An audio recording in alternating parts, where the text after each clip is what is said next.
Hello guys, welcome back to the Garden Tractor Geek channel. I am gonna throw this out there right now. There's been some big changes with my collection. Nothing too crazy, but there's the 855. Now I'm not 100% sure. I hate to use this for parts, but it needs a little more work than I want to do. And I'll be straight up honest with you. It's leaking oil. I think the main seal is bad on the oil pan. Steering gear stripped. Get any new steering wheel. The rear axle, the hubs need replaced. The axle keys need replaced. A couple other things that I'm sure I can't remember, but I hate to do it, but this might turn into a parts tractor. Say this rear end goes out, I could throw a 4-speed in it and be okay. But I don't know, we'll see. I just hate that it's a 1-year tractor. This is a special tractor to me because this is my Paps. And it had a Tecumseh in it, and if you guys watch my channel from last fall, this is the engine I had in it. Now if you guys also watched my channel from last fall, you'll know. It's a beautiful day, by the way. It's probably low 60s in mid to late May. I believe it's right around there. Sorry about the bird poop, but you remember the B80. This is a very common tractor. Nothing really rare or special about it other than it had an 8 horsepower. So, I've been thinking a lot lately. And I've been going to my local pulls for years and always wanted to do, maybe get into stock pulling. And I decided that I was going to pull the motor out of this, put a, pulling capable motor, probably a Kohler, 12 horsepower K-Series or whatever the heck I find, who knows. And I'm going to swap an 8-speed in this because these 4-speeds, from what I've been told from a couple people that pull, they just won't hold up to that type of abuse. They're good transmissions, don't get me wrong, but it's just a little much on them. So what I did is I ripped the 8 horsepower out of the B80, and here's the deck for the GT2500. That's the one over here. And I ripped the Tecumseh, obviously, as I already showed you, out of the GT2500. Not a fan of those motors, although I got something to show you then.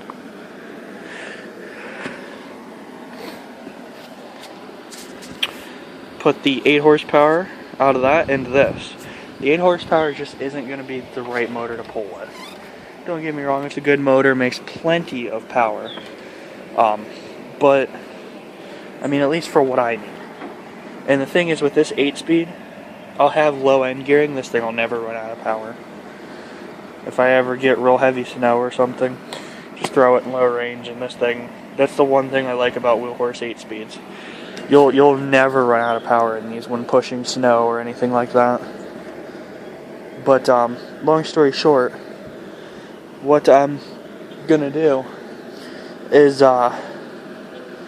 get this wiring mess fixed and get it back together and running, which obviously it's not in the best shape, but that's the only problem that I really have, is it's a complete wiring mess. That Tecumseh came apart with literally 4 engine bolts, a wiring harness connection, and a ground wire, and that whole Tecumseh engine was off. This took me about 2 hours just to take off the B80. Or that one took me about 15 minutes to take off of this. So, we're going to get into this shed. As you can already see, I got something new. Got this off my dad. This was my Christmas present from him. This is a Tecumseh, but it does run really good, and I did need a generator. It's a 3,000 watt Sears Roebuck. Is it Roebuck?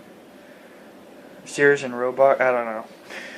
I'm so tired, you could probably tell by my voice. I've had a long day working on those tractors and a couple other things, but Yeah, it's a good generator. It starts right up. Does smoke when you first start it up, but and that's a good good generator. Just got this fixed. Then you're going to tell you how much this cost to get fixed, but I needed a push mower. My dad really helped me out on this, so thank you to him. Here's the infamous 316 in all its glory. As you can see, it's been put to work cutting lawns. Still runs great. It's an amazing machine. Love the 300 series. They'll always have, you know, a soft spot in my heart. The 300 series are just, I don't know what it is about them, but they're just my favorite tractors, and this happened to be my favorite 300 series model, just due to its simplicity for a 300 series. Nothing John Deere is simplistic by any means. They're just how they are. But it's a good machine. It does leak a little engine oil, a little bit of trans fluid, but I think that's coming from the filter or something stupid.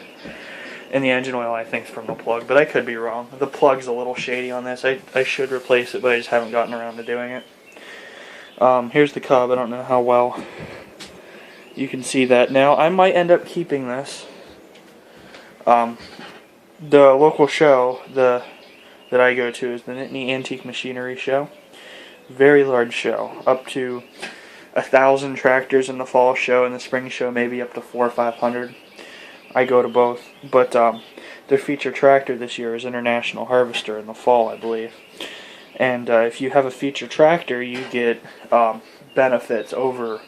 So if I brought a John Deere and the feature tractor was an IH, I don't get the benefits. Like, you get to park on, they have a hill, I believe they get to go first in the parade. A couple other small things. I think you get like an ice cream sundae or something. Couple other things, but I've never had. Oh, and you get to cut in line in front of everybody else when you go to register your tractor, which is kind of cool. Always was bitter because I had to wait behind, you know, all these other people could go ahead of me, but now I get to be that person this year, so. I don't know what I'm taking to the spring show. It's probably going to be this guy, but, you know, who knows. But, yeah, so that's kind of what's going on here with all my garden tractors and all my engines and all that funky stuff. Now, I will say, I forgot to tell you, that Snowblade will be going on this. This was supposed to be my plow tractor this year, and I had the same problem on this Tecumseh that I had on the last one. As soon as it got cold out, the thing was so hard to start. And on a Tecumseh engine, you can't throttle up to start it, because it doesn't have automatic compression release. It's so hard to turn over in the cold. It's the second Tecumseh engine I've had a problem with that. I've asked plenty of other people around and they have not had that problem. So I don't know what I'm doing wrong, but this is the second engine that I've had. And that's a brand new, I mean, you can tell the starter is not even from this engine. It's from a Sears Suburban, I believe. That was freshly rebuilt, good starter. It's my second starter I've been through. And I finally just said, forget it. I'm tired of going through starters. And it doesn't happen when it's warm out. I never have problems with Tecumsehs when it's warm out. As soon as it gets, you know, maybe like 25 degrees and under, they're just impossible to start. So I decided that I wanted a cooler in this. So that's the direction that I took. Not the easiest direction by any means, because it's a wiring nightmare right now. I'm hoping that between my dad and maybe a friend or two, or whatever it takes, that we can get this to, you know, what it used to be. I'm probably going to throw those ag tires back on this, unless I get a little excited and I get that other one running with the motor in it or whatever. But I doubt that'll happen, so more than likely those tires will be going on this. But, yeah. Hopefully I can get this running pretty soon, and I'll give you guys an update. Thank you for watching. Please check out my other videos, and I will keep you updated. Thank you. Bye.